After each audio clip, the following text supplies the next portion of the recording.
In our last video, we talked about the torque, tau. And we said we can find the torque by multiplying the magnitude of the position vector times the magnitude of the force times the sine of the angle between them, where the position vector extends from the pivot point P to the point of application A of the force vector. Today we're going to talk about a different way of calculating. We're going to show that torque can be represented as a vector cross product between the position vector and the force vector.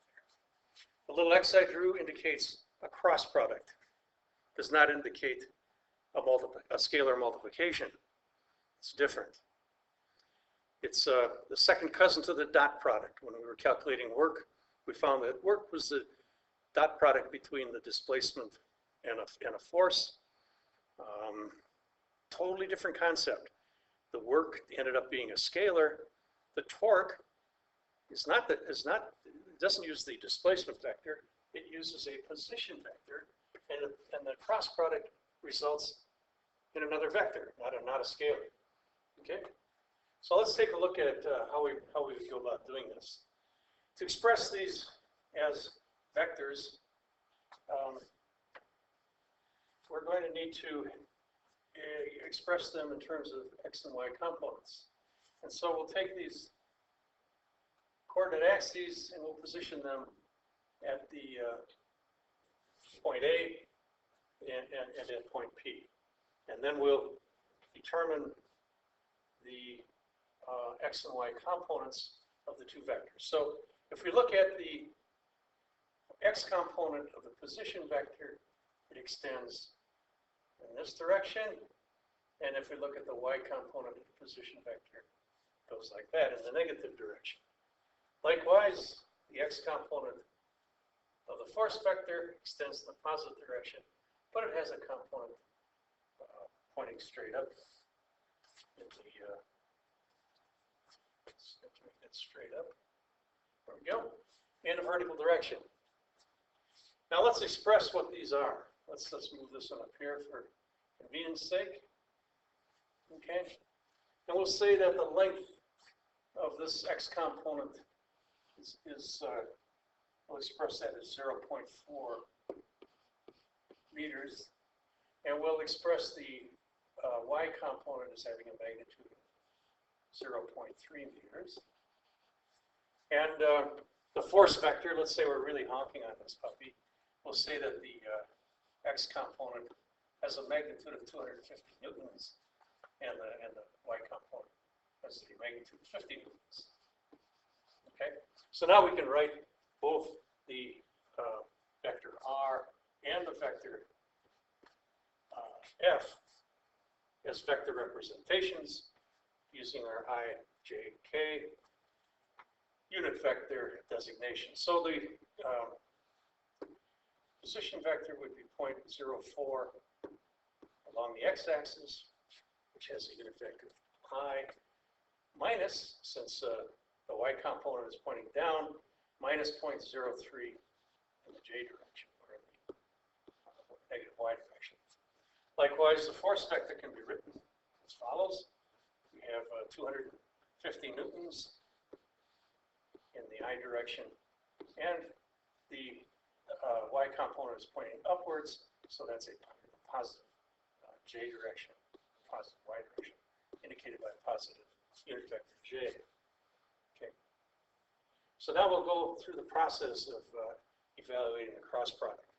I'm going to make the rash assumption that you learned how to do that by reading the book. And so the relevant things that we need to know are the following: that I cross I is going to be 0. Just think about it. I, the magnitude of I is 1. So 1 times the sine of the angle between them, which is the sine of 0, would be 0. Okay, likewise, the same is true for J cross J. That would be 0 also. However, when we look at I cross J, when we apply the right-hand rule, we find that that results in a unit vector k. And likewise, if we apply the cross product j cross I, we find that using the right-hand rule, that results in a unit vector of negative k.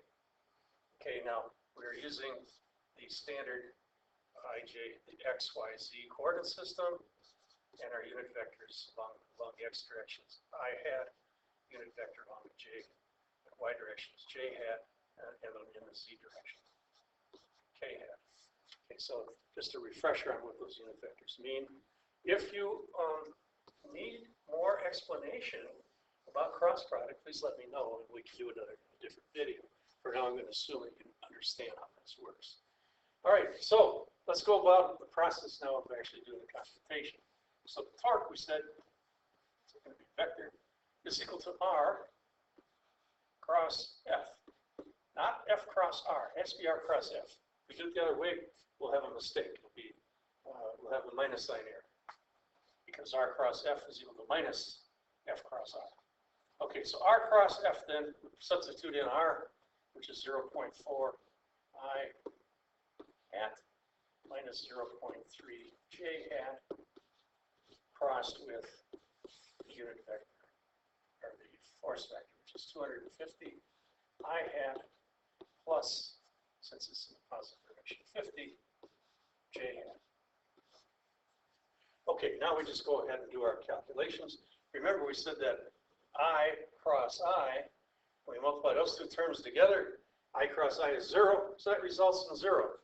And so the torque then is equal to 0.4, or 0.4 times 50 times I cross j, cross j. Okay? And the next term would be minus 0.3,